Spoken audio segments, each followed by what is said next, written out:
हार्दिक स्वागत है। साथियों, भारतीय जनता पार्टी को आपका निरंतर साथ मिलता है। आप ही के माध्यम से जनता और सरकार तक हमारी आवाज पहुंचती है, जिसके द्वारा जनता के अहम मुद्दों को हम सामने लाते हैं।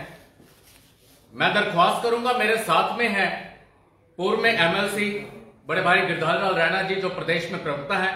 उनके साथ में बैठे हैं तिलकराज गुप्ता जी, जो हमारे कार्यालय सचिव हैं। गिरधारीलाल रैना जी आपके सामने आज कुछ अहम बिंदु रखेंगे।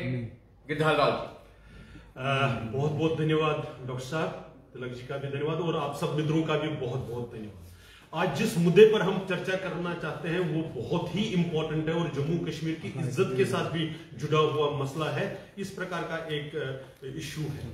आप सब लोगों ने समाचार सुना होगा कि अभी हमारे यहाँ उत्तराखंड में नेशनल स्पोर्ट गेम्स चल रही है।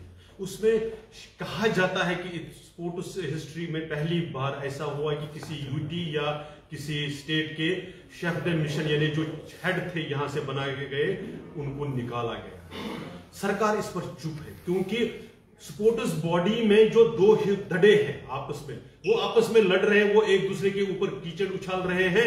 सरकार चुप है। हमारा प्रश्न सरकार से है कि क्या ये वास्तविकता है, क्योंकि एक गुट कहता है कि हुआ है, एक कहता है नहीं हुआ है।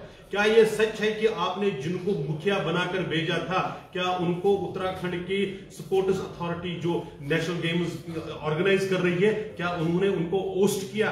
क्या उन्होंने वापस निकालकर उनके डिप्टी को उनकी जगह पर अपॉइंट किया? क्या ये सही है? ये सरकार को बताना चाहिए, मुख्यमंत्री साहब को, उनके स्पोर्ट्स मंत्री को बताना चाहिए। ये सिर्फ इतनी ही बात नहीं है कि वहां पर जो मैं जैसे बता रहा हूं कि माना जाता है कि ये पहली बार इंडियन स्पोर्ट्स हिस्ट्री में इस प्रकार से हुआ है। आखिर ऐसा क्यों है? क्यों होता है कि जब नेशनल कॉन्फ्रेंस आती है तो भाई भतीजावाद ही चलता है, नॉन प्रोफेशनल्स को स्पोर्ट्स के उसमें आगे किया जाता है और उनको लीड करने के लिए कहा जाता है। ये सिर्फ यहीं तक बात नहीं है। अगर आप देखेंगे तो जो स्पोर्ट्स एडमिनिस्ट्रेशन में है उसमें और कितने ही इश्यू हैं, चाहे वो जो फंड्स आए हैं उनके पैसा कैसे खर्च किया उसको अगर हम देखते हैं, जो कोचेस हैं वो सिलेक्टिव प्लेसेस पर ही रखे गए हैं। वो सब जगह जहां टैलेंट है, टैलेंट को हंट करके उनको आगे लाने के लिए जिस प्रकार के कोचेस का रोल होना चाहिए उसमें दिक्कत आ रही है। जो इंफ्रास्ट्रक्चर के लिए सरकार, खासकर केंद्र सरकार की तरफ से जिस प्रकार से फंडिंग हो रही है, उसको यहां पर जो उसमें भी जम्मू के साथ विशेषकर जिस तरह का डिस्क्रिमिनेशन होता है, टूर्नामेंट्स को ऑर्गेनाइज करने में जिस प्रकार की दिक्कत हो रही है, तो हमारा भारतीय जनता पार्टी का कहना है कि सरकार को अपनी चुप्पी तोड़नी चाहिए। क्या पेरेंट्स और हम सब लोगों की चिंता है कि क्या हमारे बच्चे सेफ है? अगर आपने ऐसे मुखिया को बनाकर भेज दिया जिसको वहां से निकाला गया, किस कारण से निकाला गया, इस पर हम सरकार का, खासकर मुख्यमंत्री और जो कंसर्न मंत्री है उनसे स्टेटमेंट चाहते हैं कि वो बोले कि सच्चाई क्या है, क्या हुआ है वहां पर और क्या हमारे बच्चे सेफ हैंड्स में है।